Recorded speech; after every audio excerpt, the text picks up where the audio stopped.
اور اس کا باپ تماشا دیکھ رہا ہے. اس کا باپ اتنا گرا ہوا انسان ہے کہ جس نے اپنی بیٹی کی یہ تربیت کی ہے.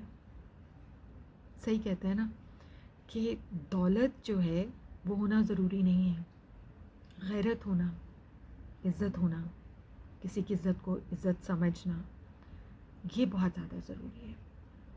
تربیت اپنے بچوں کی، اپنی بچیوں کی، آپ نے کیا کی ہے، آپ کیا کرتے ہیں، یہ اس کے اوپر زور دینا بہت ضروری ہے. اس کے بارے میں سوچنا اور اس پر عمل کرنا بہت ضروری ہے. اپنے بیٹوں کو آپ نے کیا تربیت دی ہے؟ عورت کی عزت کرنا سکھایا ہے؟ لڑکی کی عزت کرنا سکھایا ہے؟ یا پھر آپ نے چھوڑ دیا ہے اپنی اولاد کو کہ وہ جو بھی سیکھ رہے ہیں سوشل میڈیا سے سیکھتے رہیں؟ جو بھی بدتمیزی انہوں نے سیکھنی ہے، جو بھی تمیز انہوں نے سیکھنی ہے، وہ سوشل میڈیا سے سیکھ لیں. میں نے جب یہ ویڈیو دیکھی نا تو میری آنکھوں میں آنسو تھے. آنسو اس لیے تھے کہ اگر یہ وہ جو بھی مرد ہے، شیخ، کسی ٹیکسٹ مل کا مالک، اگر اس کی بیٹی کے ساتھ یہ ہوتا تو آج وہ کیا کرتا اپنی بیٹی کا بدلہ لینے کے لیے لوگوں کے ساتھ. اور اس میں ہمارے نظام کا، ہمارے سسٹم کا، ہمارے قانون کا، ہمارے انصاف کا بہت بڑا ہاتھ ہے.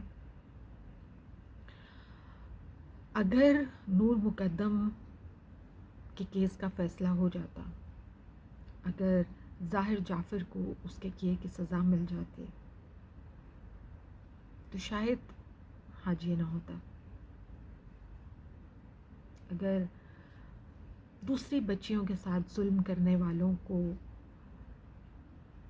اگر سزائیں مل جاتی تو شاید ہماری ملک میں بچیاں محفوظ ہوتی. قانون بنانے والے اور انصاف کرنے والوں کو اس چیز کو سوچنا ہوگا کہ اگر ان کے بچے اور بچیاں اس ملک سے باہر پڑھ رہے ہیں تو وہ یہاں سے کما کے ان کو بھیج رہے ہیں وہاں پر، تو اس ملک کا نظام بھی ان کو ہی ٹھیک کرنا ہے کیونکہ آپ یہاں سے کما رہے ہیں. آپ کو یہاں پر بہت ساری فیسلٹیز حاصل ہیں. اس ملک کی بچیوں کی حفاظت کرنا آپ کا فرض ہے. ہمارے حکمران شاید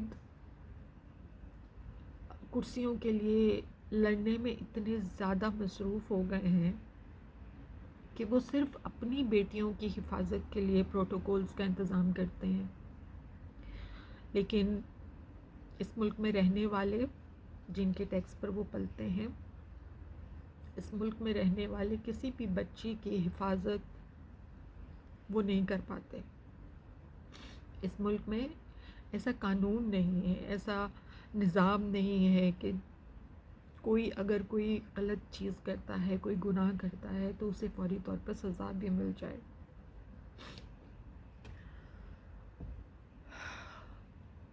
میں معافی مانگنا چاہتی ہوں ان خواتین کے ساتھ جن کے ساتھ یہ ہوا، اور یہ کہنا چاہتی ہوں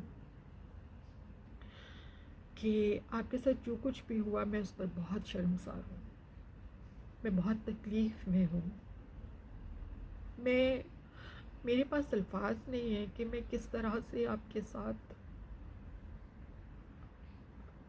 ساتھ یکجہتی کروں، آپ کی تکلیف کو کس طرح کم کروں.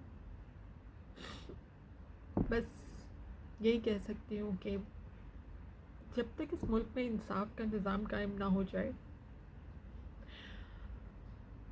میرا نہیں خیال کہ یہاں پر کسی کو آنا چاہیے.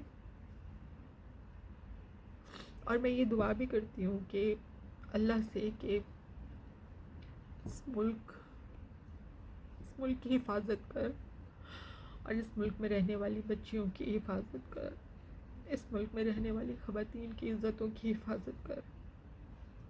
اور جو بھی اس قسم کی غلط کام کرتے ہیں، یا اللہ ان کے لیے زمین پھٹ جائے اور وہ اس میں دفن ہو جائے۔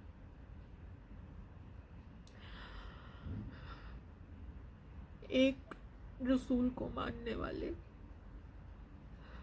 کاش کاش ہم یہی سیکھ لیتے ان سے کہ جس طرح ان کی بچیوں کی، ان کے نواسے نواسیوں کی جس طرح بے حرمتیاں کی گئیں، تم تو ایسا نہ کرو، تم تو وہ کام نہ کرو جو یزید نے کیے تھے۔ یا شاید یہ دعا کرنی چاہیے کہ اللہ پاک اب اس ملک میں بیٹیاں پیدا نہ کرنا، کسی کو بیٹی نہ دینا، کیونکہ اس ملک میں بیٹیوں کی حفاظت کرنے والا کوئی نہیں رہا۔